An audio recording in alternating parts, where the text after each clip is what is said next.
Good morning to you all. Welcome to another video of MCQ series where we are going to discuss the remaining part of Panchayati Raj and we will take some question of municipalities also. So starting with the question number 4. Consider the following statement. Part 9 of Constitution of India provisions for panchayats and it was inserted by the Constitution Act 1992. So we have already read that Panchayati Raj Act was inserted in 1992 under the Part 9. Uh, there is another statement. Part 9A of Constitution of India contains provision for municipalities, and Article 243Q envisages two types of municipalities: a municipal council and a municipal corporation for every state. So this statement is partially correct because it is true that Part 9 was related to the municipalities under the Constitution of India, but it also says that in it envisages two type of municipalities, which is incorrect because we know that the municipalities envisages for three types of municipalities. Three type of municipalities. So these three type of municipalities depend on the area.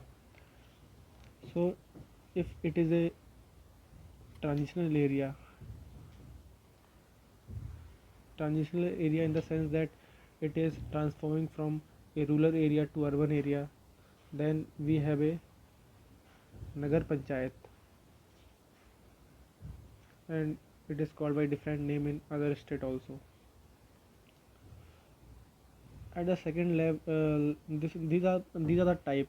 There is no hierarchy in these mm, bodies. So first is a Nagar Panchayat, second a small urban area. For a small urban area, we have municipal council. Municipal council, and for a large urban area,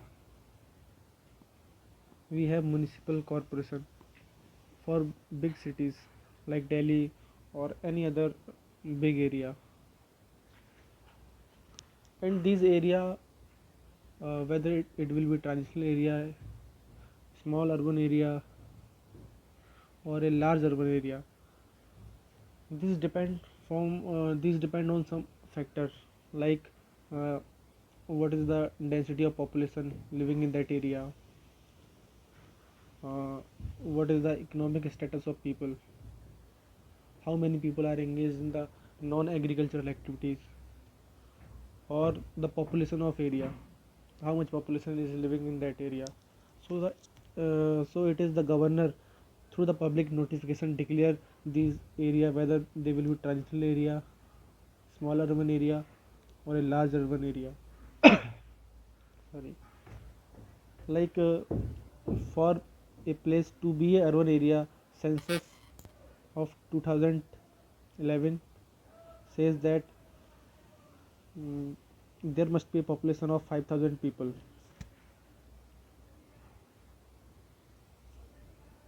Second criteria is that 75% of male population must be engaged in non-agricultural activities. And third criteria is that uh, the density of population in that area must be 400 person per square kilometer. So these are three criteria for a place to be declared as the urban area. So depending on the area, whether it is urban, transitional, or a big urban area, these municipalities have been devised by the Municipalities Act, which was passed in 1992 under the 74th Amendment Act. So this is the basic knowledge we have to keep in mind. We must have a broad picture about the municipalities, that where will be the Nagar Panchayat, where will be the municipal council, where will be the municipal corporation. So these are the type. There is no hierarchy like in the Panchayati Raj. We have at the small level we have village panchayat. At the block level uh, we have block panchayat, or we call panchayat samiti, and at the district level we have the district panchayat. So there is no hierarchy like that. These are three different type depending on the area. So coming back to the question, it says that it advises that two type of municipalities for every state. So this statement is partially correct, and this line which we are reading, that advises two type of municipality, it is incorrect. So the answer here comes to one only.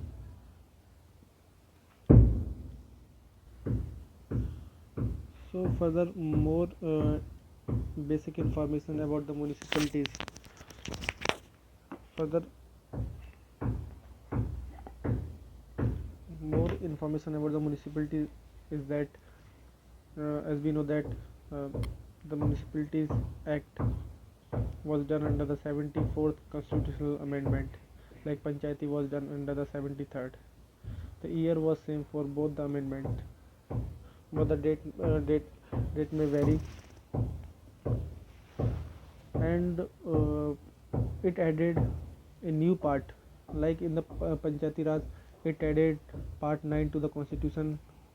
In this municipalities, it added part 9A, and similarly for the Panchayati it was part 9, and it also added a schedule. For the Panchayat it was 11th schedule of Indian Constitution, and for the municipalities it was 12th schedule. An article for the municipalities start from 243p to 243zg. And next important thing is that this part 12 contains total 18 items. 18 items, like in the Panchayati it contained 29 items. So this is the basic information about the municipalities.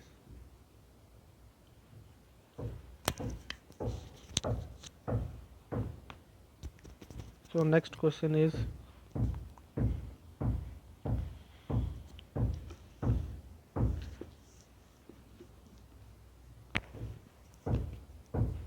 question number 13.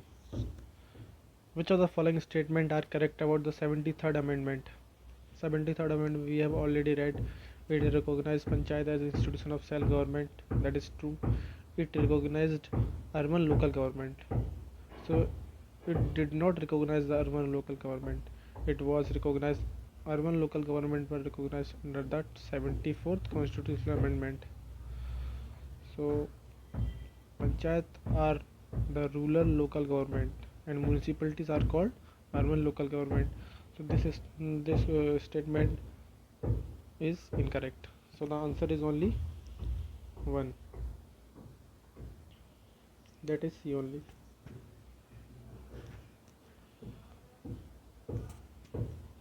So here there are some questions which are left relating to the Panchayati Raj. So we will take that question also. So question number 23. Reservation in office of Pradhan, Pramukh and Adhyaksh in the Panchayat for women, including SC, ST, OBC, has brought a distinct change in their working. So that is correct, because it has empowered the women, which was the main purpose behind giving reservation to the women. Reason: the women of urban rural areas were demanding this reservation for a long time. So this was not a demand which were coming from the women, though there were movement for the representation of the women from the colonial time also, but in the Panchayati Raj this was given as a measure to empower the women, because they had a almost 50% share in the population of India, but they have an inadequate political representation in our country. So this was given keeping in mind the inadequate reservation. So this make the statement reason incorrect. So the answer is A is true but R is false. Reservation of seat in Panchayat election for scheduled caste shall not apply to the state of. So we have already read that the reservation to the scheduled caste is given in proportion to the population present in that state or in that Panchayati territorial area. So this is very static question, as it is given that in Arunachal Pradesh there is no population of scheduled caste. So if there is no scheduled caste, there will be no reservation. So the answer here comes to be Arunachal Pradesh. So then the next question is about PESA Act. The Panchayat extension to the scheduled areas, 1996. So this is a this question is exclusively related to the PESA Act. So in this question we will discuss some uh, aspect of PESA Act. So the PESA Act was passed in 1996, and its main objective was to empower the tribals.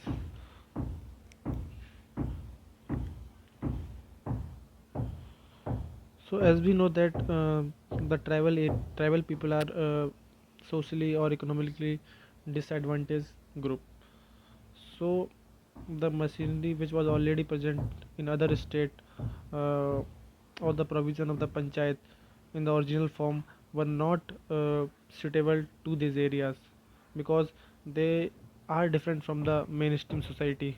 So they were applied to these areas in a modified form, so they are suitable to the custom or ritual or traditions of these people.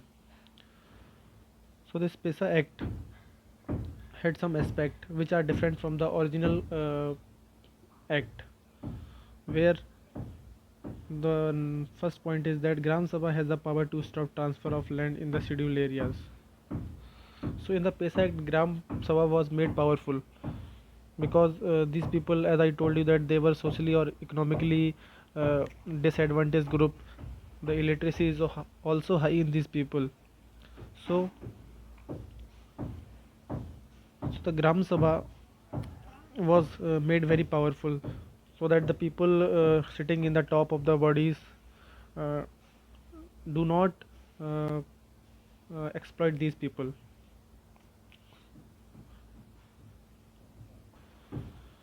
The first statement is that Gram Sabha has the power to stop transfer of the land. Yeah, so that is correct. Gram Sabha has the collective responsibility, so they take decision collectively. So they can stop transfer of land in the scheduled areas. Mm, Before acquisition of any land, the permission from the Gram Sabha has to be compulsorily taken. Second statement is that Gram Sabha has the ownership of minor forest produce. So that is correct. Gram Sabha has obviously the ownership of minor forest produce.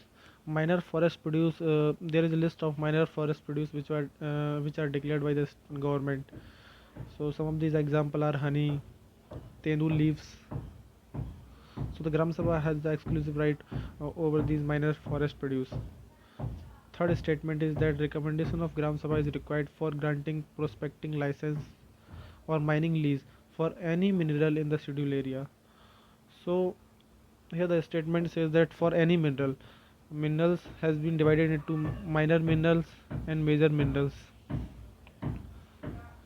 So the Gram Sabha's permission is not required for any mineral. The permission is required for only the minor minerals. Minor minerals uh, mm, are notified by the government. There is a list of, I think, 80 plus minor. There are 80 plus minor minerals. For example, sand. Sand is a minor mineral. So this statement make it incorrect. So the answer is only 1 and 2. B. Furthermore, aspect of this PESA Act is that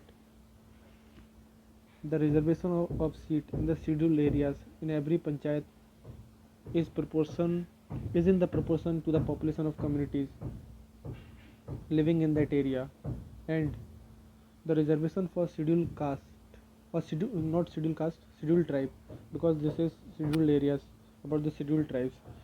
So the reservation for the scheduled tribe should not be less than 50% of total number of seat. And the significant aspect of this reservation is that all the post of chairperson in the panchayat at all level shall be reserved for the ST communities.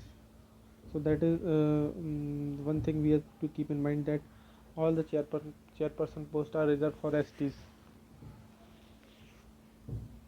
And state on the next aspect is that state government can also nominate any scheduled tribe which has no representation in the panchayat at the intermediate level or at the district level, not at the village level. So it means that suppose if there is election and there are 10 ST tribes who are living in that area, and nine only got the representation in the election. One tribe got left out. So the state government can nominate one person from that tribe uh, at the level of intermediate panchayat and district panchayat. Only two tier, intermediate and district, they are given the representation, not at the village level. Next question is, uh, it was asked in Chhattisgarh PCS. In a Gram Panchayat, there can be more than one village.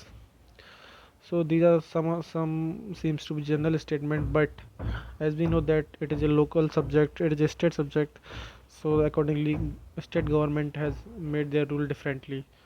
So we do not need to go much in detail. So because it varies from state to state, but there can be some statement which seems to be correct. With some common sense we can eliminate the statement and get the right answer. Like in a gram panchayat there can be more than one village, that may be correct, as most of you must be aware of the polity in the village.